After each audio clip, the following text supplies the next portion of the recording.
Hello, everyone, and welcome to day 28 of our 30-day English practice podcast. Today's episode is it's all about the words, synonyms, and paraphrasing. If you ever feel like you're repeating the same word over and over, this episode is for you. We will explore how to use different synonyms and simple paraphrasing techniques to express the same idea in multiple ways.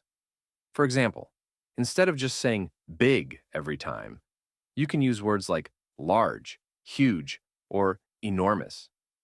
This lesson is perfect for A2 to B1 learners who want to add variety to their vocabulary and make their conversations more engaging. I am your host, Sam, and joining me as always is my co-host, Alex. Hi, Alex. Hi, Sam. Hi, everyone. Today we're going to dive into the world of synonyms and paraphrasing. These skills help you avoid sounding repetitive and allow you to express yourself more naturally. Whether you're writing, speaking, or just thinking in English, using a range of words makes your language richer and more interesting. So let's get started. Part 1. The importance of synonyms and paraphrasing. One common challenge in language learning is the tendency to use the same word repeatedly. This can make your speech sound dull and limit your ability to express subtle differences in meaning.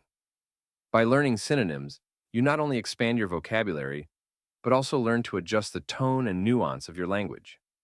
Paraphrasing, on the other hand, helps you rephrase ideas in a way that shows your understanding. For instance, instead of always saying, "the movie was big," you can say, "the movie was enormous," or "the film was very impressive." Exactly. When you use synonyms and paraphrase, you give your listeners more detail and variety. This is especially useful when discussing topics like food, travel, or personal experiences, where different adjectives can completely change the picture you paint. Part 2. Techniques for finding synonyms. Let's look at some basic techniques. One method is to use a thesaurus to find words that mean the same thing as the one you want to replace. However, always make sure the synonym fits the context. For example, big can be replaced with large, huge, or enormous, but the context might determine which one sounds most natural. Another technique is to practice by rewriting sentences. Take a simple sentence like, "the car is fast," and try rewriting it using different adjectives. "The car is quick," "the car is speedy," or "the car is remarkably fast." This not only builds your vocabulary, but also helps you see how slight changes can add variety. Also, pay attention to the nuances. For example, happy is a general term, but elated, joyful, and cheerful all describe happiness with different intensities. Experiment with these words to see which fits your intended meaning. Part 3. Paraphrasing techniques. Paraphrasing is about rewording a sentence without changing its meaning. One effective method is to break a sentence down into its key ideas and then reconstruct it using your own words. For example, "the restaurant was very busy" could be paraphrased as, "the place was packed with people." That's right. You can also use paraphrasing to simplify complex sentences. It's a useful skill in both writing and speaking. For instance, if you read a long article, try summarizing it in your own words. This practice helps reinforce vocabulary and improves overall comprehension. Part 4. Practical dialogues and examples. Let's see these techniques in action with a few dialogues. Dialogue 1. Describing a city. "I love this city because it is big." "I adore this city because it is enormous and vibrant." Exactly. The city is not only large but also bustling with energy. In this dialogue, notice how the speakers swap big for enormous and add descriptive words like vibrant and bustling. This enriches the conversation and provides a clearer picture.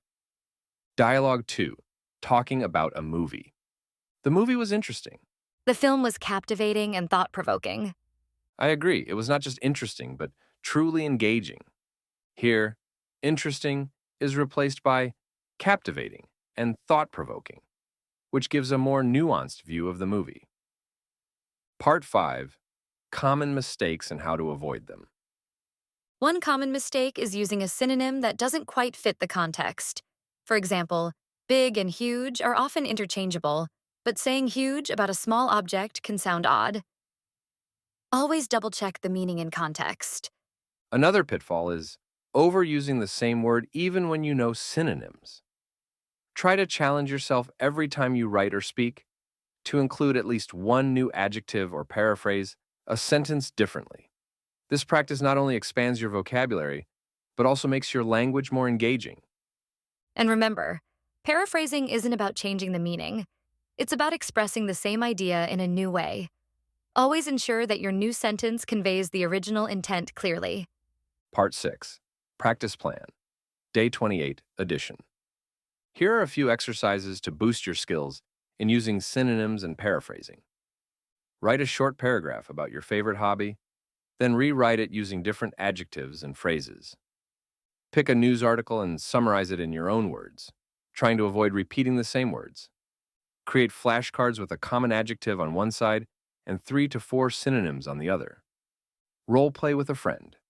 Exchange simple sentences and challenge each other to rephrase them. Record yourself reading a passage, then try to paraphrase it orally. Listen back to see how varied your language is.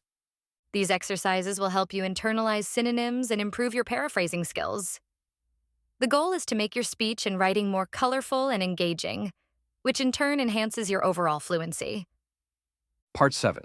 Conclusion and Wrap-Up. That brings us to the end of Day 28.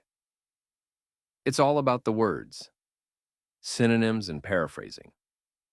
We hope you now feel more confident about varying your vocabulary and expressing your ideas in fresh, creative ways.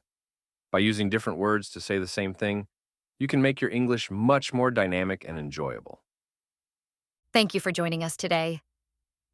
Remember to practice these techniques daily. The more you use synonyms and paraphrasing in your conversations, the more natural it will become. Don't hesitate to share your new sentences and experiences in the comments below. If you enjoyed this episode, please subscribe or follow our channel and leave a comment with a sentence you paraphrased today. Stay tuned for Day 29 as we continue our 30-day challenge to boost your everyday English skills. Thanks for listening, everyone. Keep practicing and see you in the next episode. Happy studying.